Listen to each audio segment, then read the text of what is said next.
On compte aujourd'hui, en 2021, 1 million d'indépendants en France. Mais concrètement, quand a vraiment commencé le freelancing? De quand ça date et quelle a été son évolution? C'est les questions auxquelles je réponds dans cette vidéo. C'est parti!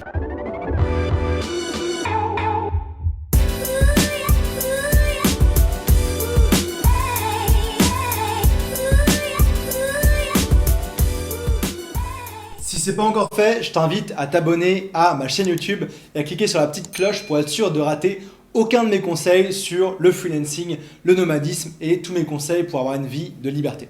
Pour commencer l'histoire, on va remonter au Moyen-Âge, où il y avait déjà des soldats qui offraient leurs services de façon indépendante. Par exemple, le roi veut partir en guerre, il a besoin de recruter d'autres personnes et recrute des mercenaires, ces freelance qui offrent leurs services. Donc concrètement, les soldats offrent leurs services et ils sont payés en retour. Il y avait aussi à l'époque des personnes qui faisaient ce même genre de freelancing, mais c'était plutôt les paysans qui étaient ce qu'on appelait des journaliers, qui allaient travailler une journée à la ferme par exemple et qui étaient payés en conséquence. Ils n'avaient pas leur propre ferme, ils n'avaient pas leur terre, etc. mais ils étaient payés pour le travail qu'ils effectuaient. La première fois que le mot freelance apparaît à l'écrit, c'est dans le livre The Life and Times de Hugh Miller et Thomas N. Brown et ça a été aussi mentionné dans le livre Ivanhoe en 1820. Dans ce cas-là, le freelance, c'est le soldat mercenaire du Moyen-Âge qui offre ses services aux plus offrants. Le mot freelance apparaît ensuite dans l'Oxford en anglais, dans le dictionnaire en 1903, toujours avec cette définition médiévale.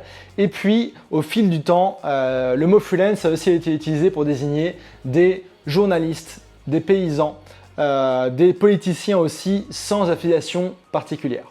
Dans les années 60 et 70 aux États-Unis, il y a Niels qui commence à parler de freelancing comme un moyen de résoudre les problèmes de transport.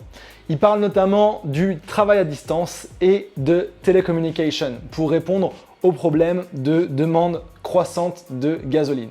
Et donc, il parle notamment de freelancing et le fait de travailler à distance pour résoudre ça. Et puis, dans les années 70, il y a Jill Gordon qui implémente le freelancing dans plusieurs agences gouvernementales aux États-Unis en permettant à ces agences de recruter des personnes pour des missions particulières. Donc c'est vraiment déjà le début du freelancing basé sur les compétences et à distance. Mais c'est vraiment dans les années 2000 que le freelancing explose vraiment avec de plus en plus de technologies pour permettre de travailler à distance et de pouvoir être efficace avec l'internet, etc. Mais aussi des statuts, comme notamment en France le statut auto-entrepreneur qui est créé en 2009 justement pour répondre à ça et qui provoque une explosion du nombre de freelance en France. Au départ, les freelancers étaient surtout des ingénieurs, des développeurs ou des gens dans le marketing, mais aujourd'hui, on retrouve des personnes dans plein de domaines différents. Je t'invite à voir ma vidéo sur les métiers qu'on peut faire en tant que freelance à distance. En France particulièrement, ça fait pas très longtemps qu'on utilise le mot freelance pour désigner les indépendants. De mon côté, j'ai commencé au Canada et donc je peux pas vous dire en France à quel point on utilisait ce mot-là, mais de plus en plus depuis, on dirait vers à peu près 2018 qu'on commence à parler beaucoup de freelancing et pour différencier ces indépendants des autres types d'indépendants.